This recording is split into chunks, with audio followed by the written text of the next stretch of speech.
Children, today we'll start new chapter 4, pressure in fluids and atmospheric pressure.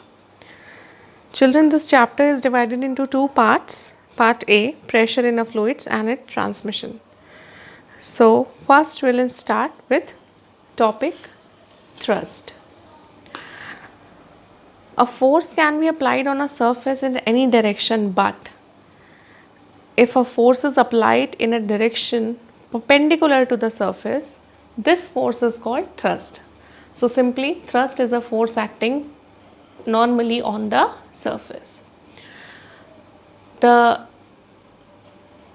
thrust can be calculated by using the weight of body. Means the thrust exerted by a body on the surface is equals to the weight of the body, which is equals to mg. Thrust is a vector quantity because thrust is a force. So force is also a vector quantity, and the SI unit of thrust is Newton.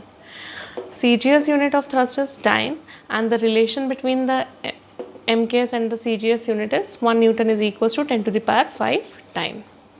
Here some more units are there. Gravitational unit of thrust, which is used in practice. In MKS system it is kgf, kilogram force, and in CGS system it is gf, gram force.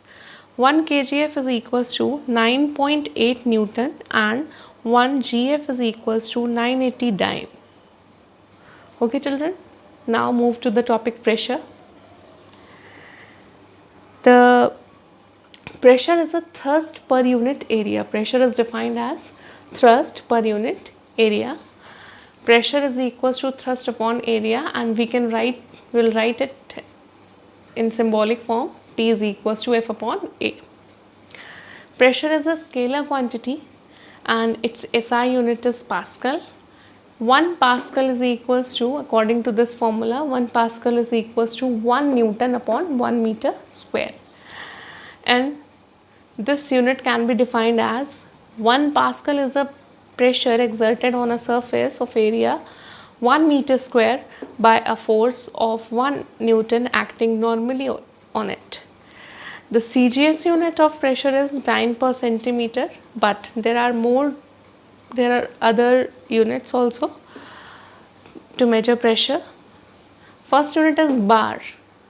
1 bar is equals to 10 to the power 5 Newton per meter square, and this ATM, it means that 1 atmospheric pressure is equals to 1.013 into 10 power 5 Pascal. 1 torr is equals to 1 mm of Hg column, and last relation between ATM and torr is 1 ATM is equals to 760 torr. Factors affecting pressure. The pressure exerts on surface depends on two factors. Children, you can see the formula of pressure here. P is equals to F upon A. Two quantities are there in which the pressure depends. First, thrust, and the second is area of surface. So, the area on which the thrust applied, which is the first factor, and the second factor is thrust. Okay. Now, a second topic is way to increase pressure. For the given thrust, the pressure on surface is increased by reducing the area of surface. Like there are many examples in which area is less and pressure will be more.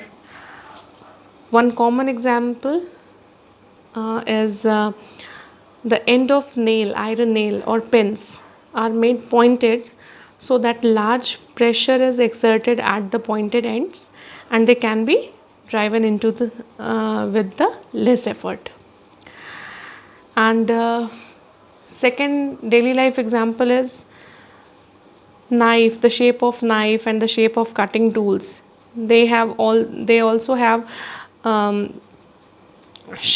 pointed shape or pointed edges, so that even small thrust may be cause a great pressure at the edge, and cutting can be done with the less efforts.